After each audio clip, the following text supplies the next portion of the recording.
Alrighty, welcome back everyone. We just talked about the house settlement case, just got some new news around that, and definitely some stuff that will be very impactful going forward over the next couple of years, but now it's time to talk about 2024. We have spent so much of the offseason caught up in court cases and realignment and everything in between.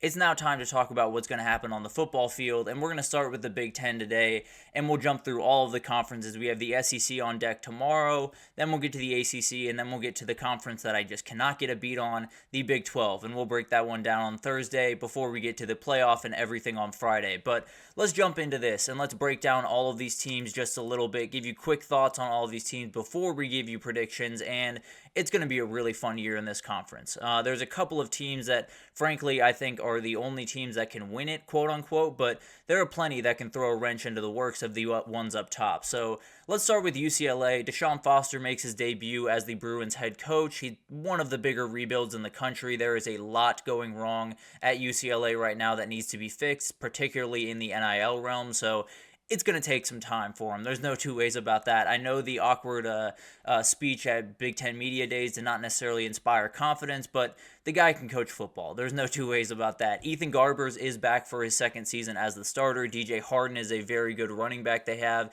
J. Michael Sturdivant is a really solid wide receiver, so they have a solid base. Brought in Rico Flowers Jr. from USC, so a lot of talent out there. There's no two ways about that, but I think the physicality is really where they're going to struggle this season. So this is a team that is capable of having some really awesome flashes and building into a really good Big Ten program, but 2024 might not be the year for them.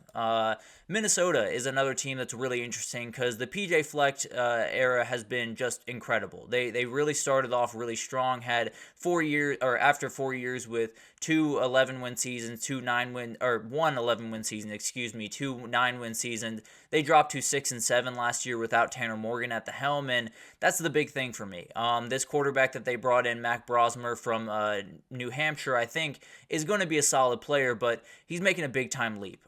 This is going to be very, very tough for him to get used to, and they're losing some guys on the offensive line that are not going to help that by any means. So I don't know if this is going to be all that great of a team. I think PJ Fleck always has some magic up his sleeve, but overall, this is going to be a tough season for the Golden Gophers if you were to ask me. Purdue had the only quarterback at Media Days that had played any Big Ten football in Hudson Card. He is someone that transferred over from Texas last year to join Ryan Walters in his first year in. They went 4-8. It was not a pretty year, and it definitely was one of those that they wanted more from. They lost guys like Deion Burks and Nick Scourton in the portal, but were able to replace them with some really talented guys. Nylon Morissette, really, really talented guys. Chris Smith coming over from UGA. They did a really good job in the portal, kind of at least subsiding some of that. I think it's going to be a slow burn for Ryan Walters. He's a very talented guy, someone that can absolutely build this program into something, but as of right now, the recruiting is really tough, and just there's so much stuff going on around them that it's going to be tough for them to not get buried by this expansion this year. Northwestern is a really fun team because David Braun took over in some really bad circumstances a year ago, but did an incredible job. They went 8-5 a year ago and winning the final 4 games of the season. So the issue really lies at quarterback for this team. They brought in Mike Wright kind of late on in the process from Vanderbilt, or from Mississippi State. He's bounced around quite a bit, but a very talented guy, but someone that is still learning the offense, I'm sure, and definitely not necessarily the greatest thing when you're walking into this conference. So I'm picturing a little bit of a step back in this year too. There's tons of talent walking out the door, a really tough schedule, and overall, I think when you have an 8-5 year with Northwestern and you bring in some really talented teams ahead of them, it's only right that they take a little bit of a step backwards. Illinois is another team I'm watching really closely. Burt Belima and co. have done a really, really good job kind of building that foundation and kind of starting a program that they might be a little bit ways away from really making noise, but they absolutely are heading in the right direction. Luke Altmaier going into his second year as the starting quarterback. They brought in Zachary Franklin on offense, a very talented wide receiver. Terrence Brooks on the back end of that defense is going to be absolutely huge and totally ups their talent level a ton. I think this is another team that's going to get hit by that realignment bug. It's going to be Oregon, Washington, USC all coming in ahead of them, and that doesn't necessarily bode too well for this team. So while I like Burt Belima and I think he's done a really good job building a foundation over there, it's going to take some time for that thing to really get going. Maryland is a really, really fun team because the guy calling plays is one of the best in the business. Mike Locksley can absolutely open it up against really any defense in the entire country. There is going to be a little bit of a battle at quarterback. Billy Edwards Jr. was the guy that has been there for quite some time, but MJ Morris came on over from North Carolina State and is a very, very talented dude. I lean MJ Morris just because of the talent level and because, frankly, I think this offense is going to be a little bit hit or miss at times, and you're going to need a guy that can really extend plays and make some plays with his legs, and MJ Morris is an elite athlete, so definitely expect him to be the starter, and I think this is kind of a boom or bust team. They absolutely have the ability and have some of the talent level to make some noise against one of those bigger teams, but there are going to be weeks where it just looks ugly from start to finish, and they're just kind of fighting for any points that they can get. So it's going to be an interesting team, but don't necessarily love the Terrapins heading into this year. Indiana is a really fun team. Curt Cignetti coming in. I think he is one of the best coaches in the Big Ten. I understand he's only coming over from JMU in his first year, but when you see a good football coach, you see a good football coach. It was the same thing that happened with Kalen DeBoer at Fresno State.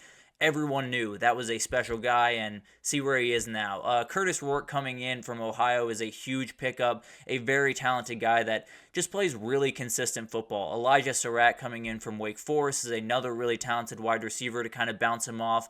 I think this is a team that maybe it's not this year because of all the turnover and all of the changes, but they're building into something. And I can't promise that they're going to win Big Ten championships in the future, but I can promise they're going to play some really good football in Bloomington and cause some issues for the big guys, that's for sure.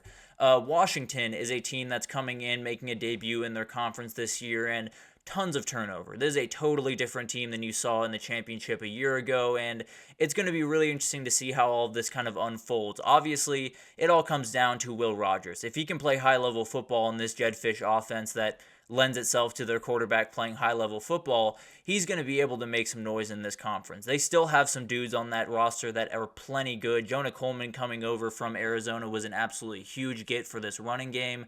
I think it's one of those teams that has the ability to make some noise. I've talked about this a little. I tend to believe that it's not going to work too well with Will Rogers, and they're going to have to move on to Damon Williams, but that's something that we'll kind of unpack throughout the season. But if Will Rogers can hit all the right notes, then this is a for real team. There's no two ways about that. Michigan State is a really fun team. Jonathan Smith coming over to be their head coach from Oregon State. Aiden Childs doing the exact same to be their starting quarterback from Oregon State. And they brought in some other guys as well, including Jack Velling, a very talented tight end. But this is a team that can absolutely surprise anyone on any given day, and it's because of who's under center. Aiden Childs is one of those guys that can open up an entire defense just on one run. He is a total difference maker and someone that makes an entire offense just scarier to deal with, or entire offense just scarier to deal with. I think this is a very special player, and maybe it's not 2024 where he lights the world on fire, but he'll make some plays that'll make your jaw drop. I can promise you that. Rutgers is a really, really good program at this point, and I know that sounds a little bit crazy to some people, but Greg Schiano has the boys rolling in Piscataway. They're doing some really good recruiting out there, and they have a number of guys going into this year that they feel really good about, including Kyle Monengai,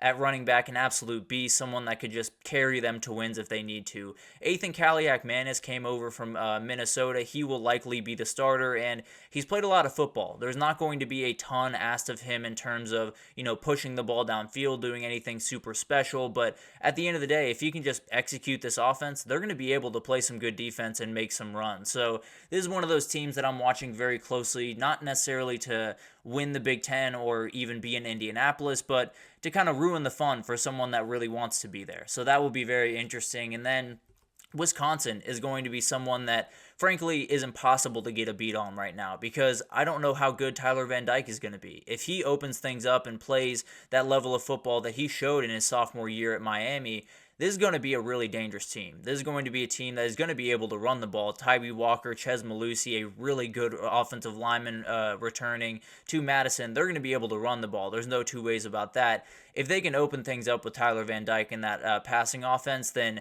this is not only a team that can, make some noise and knock off some of the big guys, but they might just be able to sneak their way into Indianapolis if they play the right football at the right times. I know that sounds crazy, but this is a really talented team that has a ton going for it going into this year.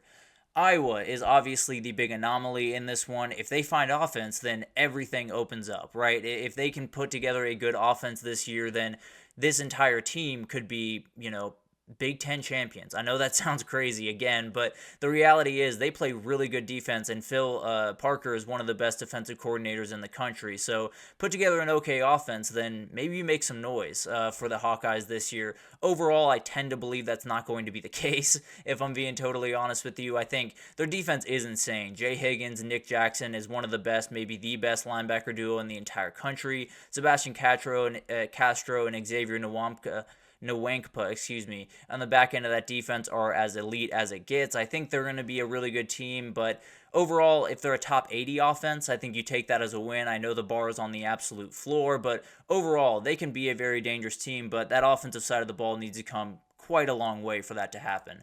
Nebraska is one of the more interesting teams in the country. Dylan Raiola is the end-all be-all here. If he can open things up, if he can play elite-level football, this is going to be a really, really good team this upcoming year. They have dudes. I mean, Gabe Irving and Ramir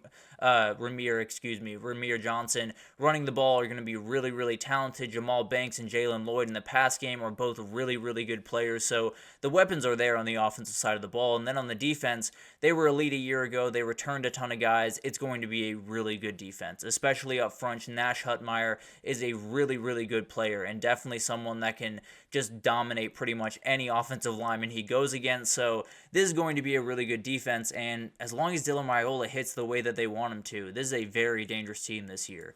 USC is one of the bigger anomalies in this conference because I feel good about Miller Moss. There's no two ways about that. They feel really good about him. You do have Zachariah Branch, Jacoby Lane, and more in that really potent offense that Lincoln Riley just has every single year at this point. The defense is a huge if, and everyone knows that. They've known that for the past 8 years of Lincoln Riley being a head coach. It's always been a big if. But overall, if you can get really good work from guys like Bear Alexander, Anthony Lucas, some of the guys on the back end, Akili Arnold, if you can get some disruptiveness from those guys and just play opportunistic defense, it doesn't need to be pretty by any means, but as long as you can get that pick when you need it to, or play good third down defense, whatever that looks like, they can make some noise in this conference because the offense is going to score points. That will never be a problem for Lincoln Riley. I can promise you that. Michigan coming into this year as the reigning national champions, and tons of questions overall just because of all of the turnover that happened. The defense is going to be good. The interior defensive line is the best in the country with Mason Graham and Kenneth Grant, if you were to ask me. But when you look at the unknowns, it's kind of interesting. It was the very, very known things a year ago in the O-line and the quarterback. You're very confused about who's going to be your starting quarterback, first of all, which we'll get into a little bit later in the show. And then the offensive line returning the top 6 guys from a year ago. So there's a lot of question there. I think this year is going to be defined by 3 games: Texas, Oregon, Ohio State. If you go 1-2 in those games, even 1-2, I think you have a really good shot to get into the playoff. 0-3 makes things a little bit more sketchy. 2-1, you're in. There's no two questions about that. So there's a lot of different things here, and I really like this team, but when I look at all the turnover and all the different things happening, it's hard for me to not picture a step back just a little bit for Michigan this upcoming year. And then we got Penn State, a very talented team, and Drew Aller is one of the most powerful players in the entire country. If he really hits his ceiling this year, I don't know if people are fully prepared for what that would look like, because it would look like this team winning a Big Ten championship and rolling into a playoff as one of the top 4 seeds. They have that ability, and this kid, if he can hit the ceiling that has eluded him a little bit early on in his career, it's going to be really, really fun to watch. Avoiding Michigan and Oregon on the schedule is the biggest win possible and definitely gives them a really solid shot to make the playoff, and you just need a difference maker at wide receiver. Outside of Julian Fleming, I know he's going to be a good player. I need to see Harrison Wallace stand up. I need to see Caden Saunders stand up. I need to see maybe one of those tight ends, Luke Reynolds, the young tight end, step up. Whoever it is, someone in the passing game needs to make a difference. Then you got Oregon. The talent level on this team is just out of this world insane. They check every single box you could possibly want when it comes to talent. There is nothing out of place on this team. Dylan Gabriel is absolutely that dude. He is someone that, I'm not going to say he's going to outplay Bo Nix because it'd be really, really hard to do that, but the reality is you're not taking that far of a step back when it comes to quarterback play. This guy can put the ball wherever you need it to and can execute an offense just at a ridiculously high level. And the defensive front is one of those that could be disappointment, could be triumph. And honestly, it'll define their year one way or the other. They have the depth, they have the physicality, but you never really know when you get into that Big Ten schedule how it's really going to affect you. And then Ohio State, the team that everyone's talking about throughout the entire offseason. Well, the regular season's here. It's time to get to work, and it's time to put your money where your mouth is.